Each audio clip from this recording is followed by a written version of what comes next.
नमस्कार, मैं हूँ आपके साथ मुबश्शरा। आज कर्नाटक के लिए ऐतिहासिक दिन है। सुबह 8 बजे से वोटों की गिनती वहां पर चल रही है। रुझान भी सामने आने लगे। 10 मई को सूबे की 224 विधानसभा सीटों पर 72.82% लोगों ने वोट डाले थे। इस बार चुनाव में कुल 2615 उम्मीदवारों ने अपनी किस्मत आजमाई है। कर्नाटक में कांग्रेस की बम्पर जीत के बाद पार्टी नेता राहुल गांधी ने पत्रकारों से बात की। उन्होंने जीत के बाद कांग्रेस के कार्यकर्ताओं को बधाई दी। राहुल ने कहा कि इन चुनाव में हमें जीत दिलाने के लिए कर्नाटक की जनता को शुक्रिया। कर्नाटक में नफरत का बाजार फिलहाल अब बंद हो चुका है। सुनिए आप भी क्या कुछ कहा। दिल खोल के ये लड़ाई लड़ी और कर्नाटक की जनता ने हमें दिखाया कि ये देश मोहब्बत इस देश को अच्छी लगती है।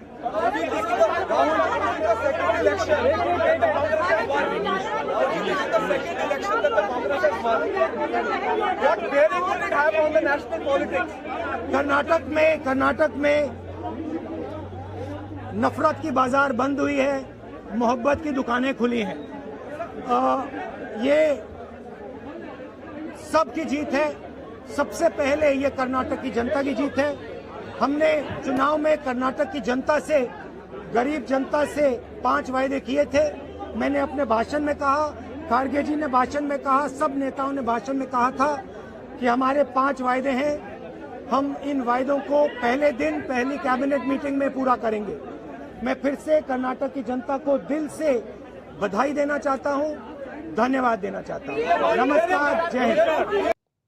कर्नाटक कांग्रेस प्रमुख डीके शिव कुमार कांग्रेस की जीत के बाद भावुक हो गए। उन्होंने भी कहा कि मैं अपने कार्यकर्ताओं और अपनी पार्टी के नेताओं का श्रेय देता हूं कि उन्होंने इतनी मेहनत की, लोगों ने झूठ का पर्दाफाश किया और इस तरह से बम्पर जीत का सामना कहीं ना कहीं राहुल गांधी समेत पूरी कांग्रेस पार्टी को कर्नाटक में देखने को मिल रहा है।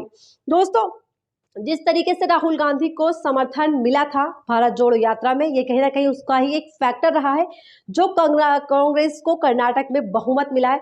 अभी 3 बजे तक के जो आंकड़े थे उनमें साफ तौर पर कांग्रेस को पूरी बहुमत के साथ में सरकार बनती हुई वहां पर नजर आ रही है। 136 का आंकड़ा जो है कांग्रेस पार कर चुकी है। इसके अलावा साथ ही कांग्रेस बम्पर जीत की तैयारी में बिल्कुल जुट गई है। सारे तमाम नेता, बिल्कुल खुशी की लहर है सब लोगों में।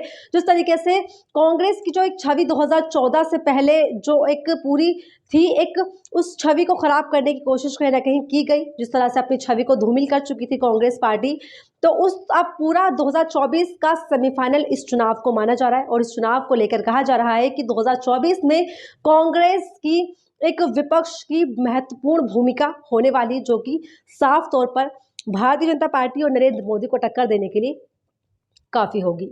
आपको मैं बता दूं कि 8 बजे से सुबह वोटिंग चल रही है। कांग्रेस और तमाम जितनी भी पार्टीज ने वहां पर खड़ी थी, पूरी ही पार्टियों ने, हर किसी पार्टी, चाहे वो भारतीय जनता पार्टी हो या फिर कांग्रेस हो या फिर जेडीएस हो, हर पार्टी ने अपनी मुमकिन कोशिश की। एड़ी से चोटी तक का जोर लगा दिया। और बात करें भारतीय जनता पार्टी की, तो भारतीय जनता पार्टी ने इस पूरे चुनाव को एक बड़े चुनाव के रूप में देखा और यहाँ पर पूरी कोशिश करी। जेपी नड्डा समेत प्रधानमंत्री नरेंद्र मोदी खुद अपना चेहरा लेकर कांग्रेस को टक्कर देने के लिए आए थे और कर्नाटक की जनता को लुभाने की कोशिश की। तमाम बयानबाजी भी इस बीच देखने को मिली। खुद प्रधानमंत्री नरेंद्र मोदी ने वोटों का ध्रुवीकरण करने की कोशिश की। धर्म के आधार पर वोट मांगे, जनता के सामने अपना तमाम तरीके से दुखड़ा रहा है। एक जो इमेज उनकी रही है हमेशा, उस इमेज को बरकरार रखते हुए भारतीय जनता पार्टी ने पूरी कोशिश की। हालांकि वो कोशिश बिल्कुल नाकाम होती हुई नजर आ रही है। यानी कि कह सकते हैं एक तौर पर कि ना बजरंग बली और बजरंग दल का जादू चल पाया और ना ही वोटों का ध्रुवीकरण हुआ, चाहे वो केरला स्टोरी हो या फिर और तमाम मुद्दे हो जिनका फायदा भारतीय जनता पार्टी ने उठाने की कोशिश की। हालांकि कांग्रेस को पूर्ण रूप से बहुमत का यहाँ पर मिल रही, बहुमत की सरकार बन रही है उनकी।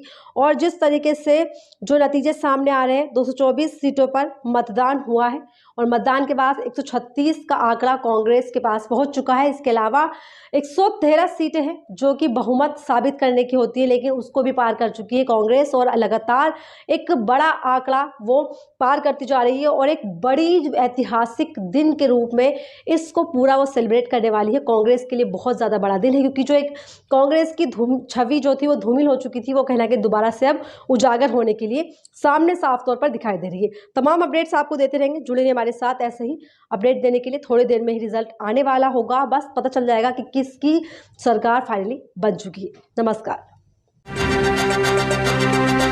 एन न्यूज़ साउथ सच का।